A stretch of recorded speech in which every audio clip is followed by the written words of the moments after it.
보려고 했는데, 부부는 무엇으로 사는가? 뭐 이런 얘기 옛날에 들어보셨을 거예요. 부부는 20대 부부는 서로 못 모르고 삽니다. 반대입니다. 30대 부부는 서로 미워하고 싸우면서 산답니다. 그리고 40대 부부는 서로 포기하고 산답니다. 그리고 50대 부부는 서로 불쌍히 여기면서 산답니다.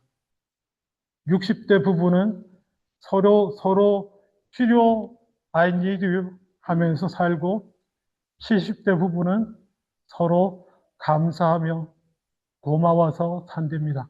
동의가 되시나요? 여러 가지 버전이 있는데 이게 제일 무난한 것 같아요. 여러 가지 다양한 버전이 있어요. 뭐 어떤 분은 30대는 서로 한눈 팔며 산다. 아닌데 이건 뭐 이렇게 하시는 분도 있는데 아니요. 30대는 확실히 싸우면서 사는 것 같은데 여러 버전이 있음에도 불구하고 변함없는 한 가지가 있더라고요. 변함없는 한 가지는 뭐냐면 50대 부부는 서로 불쌍히 여기기 시작한다는 겁니다. 저도 50대 부부인데요. 공감이 되더라고요. 이게 나이마다 조금씩 다를 수 있습니다. 뭐 아직도 뭐 40 넘었는데 아직도 싸우고 사시는 분들이 있으실 거예요. 이제 포기할 때 되셨습니다. 포기하세요. 그리고 아직 50이 됐는데도 아직 그 불쌍히 여김에 들어가지 못하고 그냥 그러고 사시는 분도 있을 수 있습니다만은 대체로 그렇답니다. 중요한 건 일반적으로 결혼 생활하고 나이가 50이 되면 그때가 터닝 포인트가 되는데 좋은 방향으로 터닝 포인트가 될 때는 부부 사이에 어떤 일이 일어나느냐 하면은 서로 불쌍히 여기는 겁니다. 서로 긍휼히 여기게 될 때 부부관계에 놀라운 터닝 포인트가 되는 것입니다. 전쟁 같은 사랑을 하던 두 사람이 드디어 정말 원래 하나님이 정하신 남녀 부부로 서로 사랑해서 하나 되어 나가는 정말 그 성화에 가까운 단계로 넘어갈 수 있는 전환점이 서로 긍휼히 여기는 것에서부터입니다. 이걸 아직 경험하지 못하셨다면 기도하시기 바랍니다. 불쌍히 여기는 것, 긍휼히 여기는 것이 성숙을 향한 전환점이 됩니다. 단순히 부부관계에서만 그런 것이 아닙니다. 하나님이 맺어주신 모든 형제 자매의 관계 안에서도 그렇습니다. 교회 안에서나 그리고 심지어 우리가 세상을 대할 때 믿지 않는 사람들을 대할 때도 우리 안에 긍휼히 여기는 마음이 있을 때에 그 관계는 새로운 성숙과 더 귀한 발걸음을 위한 터닝 포인트가 됩니다. 기억하세요. 사랑하면 되는 거 아닙니까? 예, 맞습니다. 사랑으로 다 퉁치잖아요, 보통. 그냥 하나님 사랑하고 이웃 사랑하자. 복잡할 거 없이 다 사랑하자. 사랑하면 되는 거 아닌가요? 되는데요. 마치 사랑은 이런 말하면 되게 죄송한데 너무 많은 게 들어있어요. 사랑에는. 성경에 벌써 사랑은 하면 그 뒤에 뭐가 따라옵니까? 오래 참고 온유하고 어쩌고 저쩌고 막 제가 외우지 못해서 안 하는 거 아닙니다. 뒤에 이렇게 막 나와요. 그것뿐이겠어요? 사랑은 뭡니까? 오늘 얘기하는 이 긍휼조차도 사랑 안에 어쩌면 포함되는 겁니다. 인자와 자비와 긍휼과 다 비슷한 말씀이거든요. 불쌍히 여김, 이런 것들이 다 사랑 안에 들어가는데 이러다 보니 잘못하면 모든 걸 사랑으로 퉁쳐요. 부부는 어떻게 하면 됩니까? 사랑하면 되지. 네, 맞습니다. 근데 그걸로 답이 안 나와요. 20대 때는 사랑하며 사는 줄 알고 뜨겁게 살지만 사실 아무것도 모르고 사는 겁니다. 못 모르고 사는 거예요. 그러다가 인간의 그 내가 몰랐던 호르몬이 거쳐지고 인간의 악한 현실이 서로 간에 있는, 보통은 상대방만 보기 때문에 싸우게 되지만 악한 현실들이 드러나게 되면 사랑해야지, 사랑해야지, 사랑하라고 했는데 부부는 사랑으로 살아야 되는데 별 소용이 없는 거 여러분 경험해 보지 않았습니까? 인생에 있어서 여러분을 가장 크게 낙심시킨 사람이 누굽니까? 여러분을 가장 크게 낙심하고 좌절하게 한 사람이 누굽니까? 제일 가까운 사람들 아니었습니까? 제일 가까운 사람. 그 사람이 부모님이 아니었기를 바랍니다. 대부분 그럴 수 있지만 그 사람들이 배우자가 아니었기를 바라고 그 사람이 자녀들이 아니었기를 바라지만은 우린 대체로 그렇습니다. 어쨌거나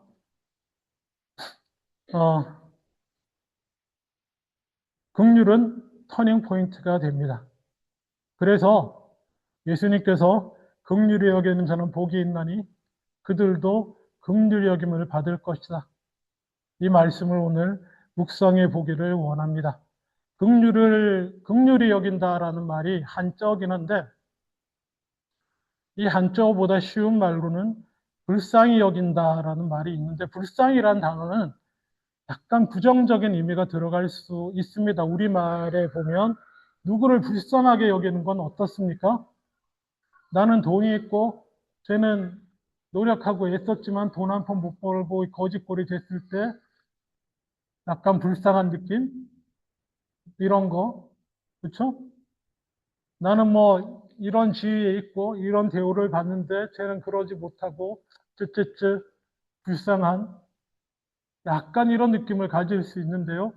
긍휼이라고 하는 단어가 사실 그 의미를 가지고 있기도 합니다만은 예수님이 우리를 향해서 긍휼히 여기는 자가 되라고 했을 때에 그런 식의 불쌍한 마음을 이웃과 세상에 대해서 가지라고 하신 말씀은 분명히 아닌 줄로 믿습니다.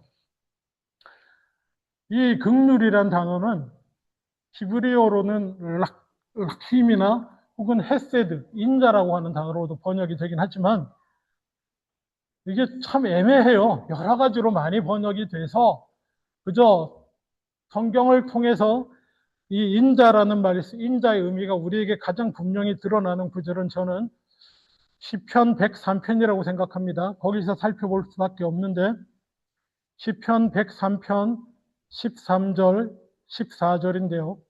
아버지가 자식을 긍휼히 여김같이 여호와께서는 자기를 경외하는 자를 긍휼히 여기시나니 이는 그가 우리의 체질을 아시며 우리가 단지 먼지뿐임을 기억하심이로다. 성경에서 말하는 긍휼은 하나님 아버지의 성품에서부터 나온 것입니다. 그런데 아버지 하나님의 성품이 뭐예요? 우리를 긍휼히 여기시는데 우리로 알아듣기 쉬우라고 말씀해 주십니다. 아비가 연약한 자식을 보고 아직 미성숙하고 부족하고 그래서 때때로 넘어지고 심지어 때때로 범죄도 저지르는 자식을 볼 때 여기는 그 마음, 그 안쓰럽고 민망하고 안타깝고 가엾고 한 이 단어를 총괄해서 긍휼이라고 성경은 말하는 것입니다. 분명히 하나님께서 우리를 왜 긍휼히 여기시냐 하면은 우리의 체질을 아시고 우리가 연약하고 완악함을 아시고 거기다 더하여서 한낱 먼지일 뿐이다. 하나님의 그 돌보심과 생명 주심이 없으면 한낱 허무한 먼지로 사라질 뿐일 존재임을 하나님이 아시기에 우리를 불쌍히 여기신다는 겁니다. 긍휼히 여기신다는 겁니다. 그 긍휼이에요. 오늘 예수님이 말씀하시는 긍휼은요. 그래서 예수님은 사실 긍휼에 대해서 되게 강하게 말씀하십니다. 사랑이 제일 크고 중요한 거 맞습니다. 하나님을 사랑하고 이웃을 사랑하는 것이 가장 크고 중요한 것이 맞지만은 그 실천 사항에 있어서는 그 사랑을 행함에 있어서 가장 중요한 것은 긍휼함입니다. 긍휼한 마음이 있느냐 없느냐. 그게 있어야 진정한 사랑이 시작이 됩니다. 그래서 여러분 마태복음 9장 35절 이하에 옛날에 한번 설교했는데 1만 달란트 빚 탕감받은 자 말씀 기억하시죠? 1만 달란트 한 개인이 갚을 수 없을 만큼의 큰 빚을 왕이 탕감해 줬습니다. 성경은 이렇게 말합니다. 성경 안 찾아 읽겠습니다. 탕감해 준 이유가 뭐냐 하면 불쌍해서 평생 죽도록 노력해도 갚을 수 없는 그 짐을 지고 힘들어하는 그 영혼이 불쌍해서 긍휼히 여기는 마음으로 그 1만 달란트 빚진 사람의 빚을 탕감해 줬어요. 근데 그 이야기 다 기억해 보세요. 그 탕감받은 사람 너무너무 기뻤습니다. 얼마나 감사했겠습니까? 그러고는 나가서 그 기쁨을 가지고 나가서는 보니까 자기한테 100데나리온 빚진 친구가 지나가니까 100데나리온도 적은 돈은 아니라고 했습니다. 원 데나리온이 아마 1당에 해당하니까요. 물론 1만 달란트에 비하면 아무것도 아닌 돈인데 1만 달란트는 거의 오늘날로 치면 한 나라 예산 정도가 됩니다. 그 100달란트 빚진 자기는 1만 달란트 탕감받고는 100데나리온 빚진 자 역사를 잡고 내 돈 갚아라 이놈아. 내 돈 갚아. 아이고 다음에 갚겠습니다 했더니 너 안 돼. 더 이상 못 참아줘 너. 너 고소야. 너 감옥이야. 그리고 그 100데나리온 빚진 사람을 감옥에 데려다 넣으니까 옆에서 보던 사람들이 아니 인간이 어떻게 저럴 수가 있지? 그래서 그 1만 달란트 탕감해준 왕한테 가서 얘기를 했더니 왕이 어떻게 여길 것 같습니까? 당장 화내지 않겠습니까? 거기서 하는 얘기가 이것입니다. 마태복음 18장 32절에 제가 읽을게요. 이에 주인이 그를 불러다가 말하되 악한 종아 내가 빌기에 내가 내 빚을 전부 탕감하여 주었거늘 내가 너를 불쌍히 여김과 같이 너도 내 동료를 불쌍히 여김이 마땅하지 아니하냐. 긍휼히 여김이 마땅하지 아니하냐 하고 주인이 노하여 그 빚을 다 갚도록 그를 옥졸들에게 넘기니라. 너희가 각각 마음으로부터 형제를 용서하지 아니하면 나의 하늘 아버지께서도 너희에게 이와 같이 하시리라. 예수님의 말씀입니다. 예수님은 2번 불쌍히 여김에 대해서 강조하셨어요. 크게 산상수훈에서 긍휼히 여기는 자는 복이 있나니 불쌍히 여기는 자는 복이 있나니 너희가 하나님으로부터 불쌍히 여김을 하나님의 긍휼히 여김을 받으실 것이다라고 선포하신 후에 나중에 사람들 사이에서 비유로 가르치실 때에 1만 데나리 달란트 빚진 자에 대한 비유를 하시면서 하나님께서 너를 불쌍히 여겨서 내 죄를 사해 주신 것 같이 너도 내 이웃들, 내 동료들을 형제 자매를 불쌍히 여기고 긍휼히 여기는 것이 마땅하지 아니하냐. 그렇지 않습니까? 그렇게 약간 다른 측면에서 강조하시면서 우리에게 긍휼히 여긴다는 것, 긍휼한 마음을 갖는다는 것이 어떤 의미인지 분명히 드러내 보여주십니다. 아, 사랑합니다. 사랑합니다. 아니요. 사랑의 마음이 나오기 전에 그 사랑이 진정한 사랑이 되기 위한 그 출발점에는 긍휼이 있어야 됩니다. 자, 다시 말씀드립니다. 우리가 품는 긍휼은 죄가 나보다 부족하기 때문에 긍휼히 여기는 거 아닙니다. 하나님께서 비유로 아비가 자식을 보고 불쌍히 여기는 것처럼이라고 했다고 해서 내가 나 빼고 모두를 자식처럼 여기고 불쌍히 여기는 그런 시각을 가지라는 것이 아닙니다.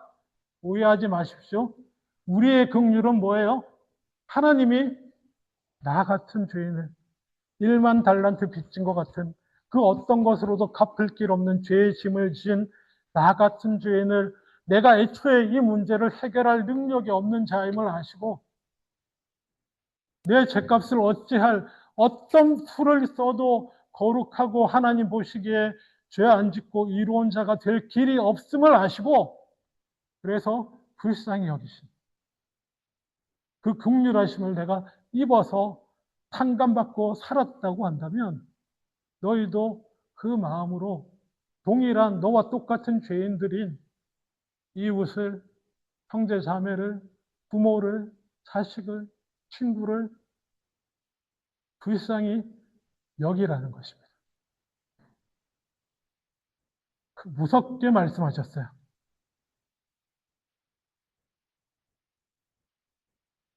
너희가 긍휼히 여기지 아니하면 하늘 아버지께서도 너희를 긍휼히 여기지 않을 거다.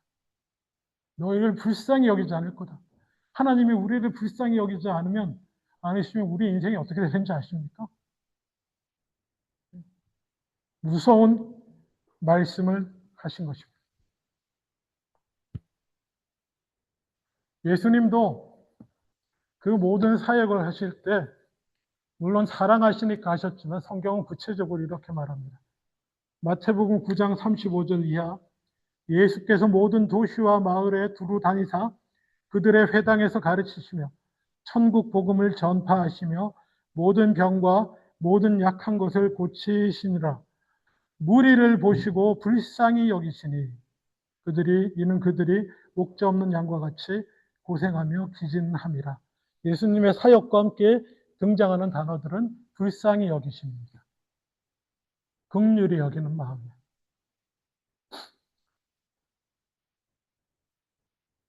그래서 바울은 이렇게 말합니다. 우리의 구원도 하나님의 긍휼 때문이었다. 로마서 9장 16절에 그런즉 원하는 자로 말미암음도 아니요 다른 박질하는 자로 말미암음도 아니요 오직 긍휼히 여기시는 하나님으로 말미암음이라. 제가 이 본문만 떼서 이야기했지만 우리의 구원에 관한 얘기입니다. 구원을 얻기 위해서 구원을 원했기 때문이 아니라는 거예요. 우리가 구원을 원했기 때문에 우리가 구원받은 것도 아니요. 우리가 구원을 이루기 위해서 다른 막 열심으로 뛰어갔기 때문도 아니요. 오직 하나님이 우리를 불쌍히 여기셨기 때문에 우리가 구원받은 것입니다. 아멘? 내가 무슨 영적인 거룩함이 있고 거룩한 영적인 추구를 하는 마음이 있고 그 길을 향해 열심히 달려나가고 뭐 거룩을 뭐 유지하고 뭐 어쩌고 원하고 아니 그런 것 때문에 그런 거 다 소용없는 짓거리고 오직 우리를 되도 않는 짓 하는 우리를 보시고 불쌍히 여기신 하나님의 그 마음 때문에 우리가 구원을 받은 것이고 그 불쌍함을 입은 너희도 그렇게 구원 얻은 너희도 다른 사람을 불쌍히 여기는 것이 마땅하다. 사랑이라고 입에 담기 전에 먼저 불쌍히 여기는 마음을 가지실 수 있기를 주님의 이름으로 축원합니다. 근데 말입니다. 인간이 얼마나 악하냐면 긍휼히 여기라고 하니까 불쌍히 여기는 제1호 대상이 누군지 압니까? 자기 자신이에요. 지가 인생에서 제일 불쌍해. 하나님 앞에 무릎 꿇으면 지가 제일 불쌍한 인간이야. 물론 내 죄로 인해서 내가 얼마나 악하고 부족한 인간인지 애통하는 거 좋습니다. 당연히 그렇죠. 그렇지만 거기에 빠져가지고 세상에서 제일 불쌍한 인간이 자기인 것처럼 하나님 앞에서 울고불고 하지 마시기 바랍니다. 구원받은 자로서 내 죄를 인하여 애통하고 울겠지만 구원받은 자로서 감사할 줄 아시는 마음도 중요합니다. 그렇지만 다른 사람들을 대할 때 역시나 1만 달란트 빚진 자들, 하나님 은혜와 하나님의 긍휼함이 없이는 아무것도 아니요. 음, 어떻게 바르게 살아갈 길이 없는 자들, 나와 같은 죄인인 동지들, 주님이 나를 불쌍히 여긴 것처럼 함께 불쌍히 여기실 수 있기를 원합니다. 근데 말입니다. 이 불쌍히 여김이 확실히 이해가 된 게 언제냐면 제가 아내가 불쌍히 여겨질 때였습니다. 이게 누군가를 아래로 봐서 불쌍히 여기는 게 아니고요. 불쌍히 여겨지는 마음. 아, 이게 불쌍하다는 단어를 쓰니까 계속 이상한데 우리 알아듣기 쉽게 말하면 이건 것 같아요. 안쓰럽다, 가엾다, 안쓰럽게 여겨지는. 아래를 보는 게 아니에요. 아래로 보는 게 아니라 그냥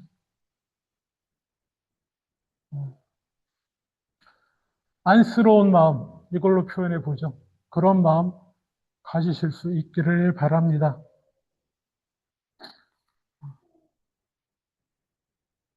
말씀을 맺기를 원합니다. 저는 요즘 사람들 얘기는 잘 모르는데 어떤 여자분의 글에 요즘에 이렇게 얘기를 쓴 게 있더라고요. 이게 남녀가 연인 관계일 때 서로 연애하는 우리 사귀자 이러고 연인 관계가 될 때는 귀여우면 끝이 안 됩니다. 귀여우면 한쪽이 누군가가 귀엽기 시작하면 그 승부는 끝났대요. 서로 연애할 때는. 예쁜 것도 잘생긴 것도 아니랍니다. 예쁜 건 와 예쁘다, 잘생기면 와 잘생겼다인데 그게 귀여움으로 넘어가면 마음이 넘어간 거예요. 승부가 끝났답니다. 동의하십니까? 귀여움이 보이면 뭐 동의 안 하시는데 저는 모르겠어요. 저는 동의가 되던데.